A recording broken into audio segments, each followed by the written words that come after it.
Are you wondering how you should fuel for your long course triathlon? In this video, I'll share how I fueled for the Santa Barbara 45 Triathlon, a 45-mile race whose distance is basically between an Olympic and a half Ironman distance. So I'll explain what I ate and why I did it to help you understand science-based fueling methods so you can properly fuel for your race. Welcome, I'm Holly of Renewal Fitness and Nutrition Coaching. I'm a registered dietitian, fitness coach, and age group triathlete and runner, and one of my specialties is endurance nutrition. These tips can be used for an Olympic distance or an Ironman distance, but of course amounts and timing will vary based on your race. First off, let's start with before the race. Many people are unaware that pre-race fueling is just as essential as what you consume during the race. Both carb loading in the days leading up to the event and race morning nutrition set you up to be fully topped up with stored glycogen so that you have as much energy and stamina as possible during your race. I won't cover carb loading in this video, but if you want to learn more about how to properly carb load in the 2 to 3 days leading up to your triathlon or running event, you can grab a free carb load guide from the link in the description. I knew for the morning of my race, I needed about 52 grams of carbs 1 hour before or 104 grams of carbs 2 hours before. But how did I know this? There's a fairly simple formula you can use, which is provided in my Runner's Guide Nutrition course, which I'll link below. For every hour before your race, you eat about 1 gram of carbs per kilogram of body weight. So in my case, my weight's about 52 kilograms, so 1 hour before would be 52 grams of carbohydrates. 2 hours before would be 2 grams per kilogram or 104 grams of carbs, and so on. Personally, I have a really hard time eating much at all on race morning because of my nerves. So I've found that the longer I wait to eat and the smallest amount of food I can eat, the better I do with digesting that food. However, if you prefer to eat earlier in the morning, then you can eat a larger amount of carbs 3 to 4 hours before racing, which gives you plenty of time to digest and absorb that food. Where many people go wrong is having only a small meal 3 to 4 hours before racing. And while this isn't necessarily wrong, it's not optimal in terms of energy. However, if you're like me and you can't eat a lot, it's better to get in something, even if it's not the optimal amount. So what did I specifically eat? As I said, the least I can eat, the better. So I opted for one Bobo's PB&J sandwich, which has almost 40 grams of carbs and can be eaten in about 4 to 5 bites. For my remaining carbs, I put 1 scoop of Tailwind Nutrition in a water bottle, which is 25 grams of carbs. While this was more than I technically needed, I figured the extra could be of benefit because I tend to have a hard time getting all of my fuel in during the race. I also did this because it allowed me to get both hydration and carbs without having as much to break down in my stomach. Hydration is also essential pre-race, so having those 12 ounces of water helped me get hydrated before the race had even started, on top of the water I'd already had earlier in the morning. If you'd like more information on training and race hydration, you can check out my video all about that, which I'll link below. So I had all of this around 5:30 a.m. in the transition area while I was setting up my station. I've never actually done this before, but it simplified my race morning quite a bit because I didn't have to cook or eat breakfast at home. While I wouldn't really recommend eating while moving around and being distracted, in my case it was actually better because my nerves tend to calm down once I'm at the race, which makes digestion easier. Similarly, I chose not to take much caffeine on race morning, which I usually do because it can give me worse jitters, which can cause more GI upset. While caffeine is proven for performance, I also found out about 2 years ago through a nutrigenomics test that I'm a slow metabolizer of caffeine. This means that high amounts of caffeine can actually impair performance. So I had my emotional support shot of espresso, which I sipped slowly over the morning, and chose to have more of my caffeine on the bike while still keeping the amount on the lower end.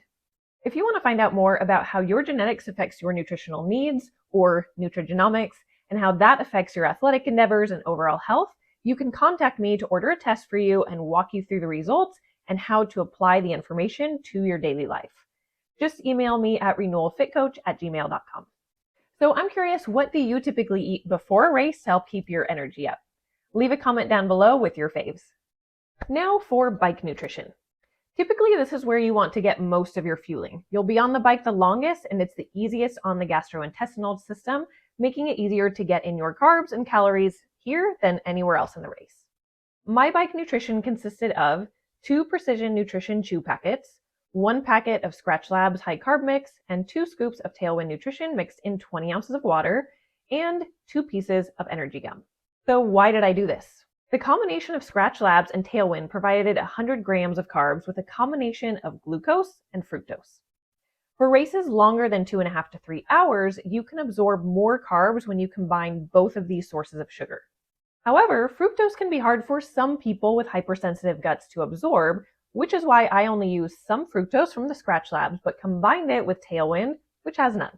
And again, if you're someone who has GI upset when you race and you want to know more about how to fuel and prevent that, you can get my runner's guide to reducing gastrointestinal symptoms, which is linked below.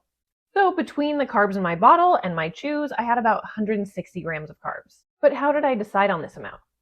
Well, I knew my race would take about 4 hours based on my training. And when racing longer than 2.5 to 3 hours, you want to consume 60 to 90 grams of carbs per hour. And while many pro triathletes now go up to 120 grams per hour or more, there's not as much science behind this yet. It's also dependent on intensity, and it can cause GI upset. The average age group triathlete probably doesn't need to go this high, and it does require gut training. So as I tend towards having GI upset when racing, I wanted to keep it to 90 grams or less. And I also knew I'd likely not consume everything because I never do. So if I got most of my fuel in, I would still get 60 to 75 grams per hour. I also chewed on a couple pieces of caffeine gum at the beginning and the end of the bike because it absorbs very quickly and it doesn't require consuming any more food or liquid. And sometimes that caffeine going into the stomach can create more GI upset. So for the run, I had prepared a water bottle, as I always do, because I personally don't like having to rely on course nutrition and hydration. I like taking small sips along the way and getting my nutrition in as I need it. So I put most of my nutrition in my bottle, knowing I could always get extra water from the aid stations.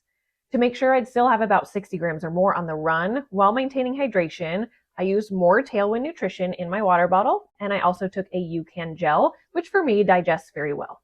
My stomach was feeling just slightly off and I didn't want to risk stomach cramps. So I ended up only taking about half of my nutrition. I also slowed my pace down as the harder you go, the more likely you are to get cramps or other GI upset. And while I could feel my energy start to wane at about mile 8, because I was running a fairly easy pace, I made it to the finish line still feeling pretty good. And it was enough to land second place in my age group. So that's how I fueled for a 45-mile triathlon. You can use the same concepts and numbers to plan your race nutrition for longer races as well. If you're anything like me and prefer a cheat sheet or a quick reference guide for these tough to remember nutrition concepts and planning, then check out my runner's guide to reducing GI symptoms course. While it's geared towards athletes with GI upset, it also has many basic principles like how much to eat on a daily basis or before racing or during racing that any triathlete can benefit from to improve performance. It even includes recipes and grocery lists to help minimize GI upset while fueling properly.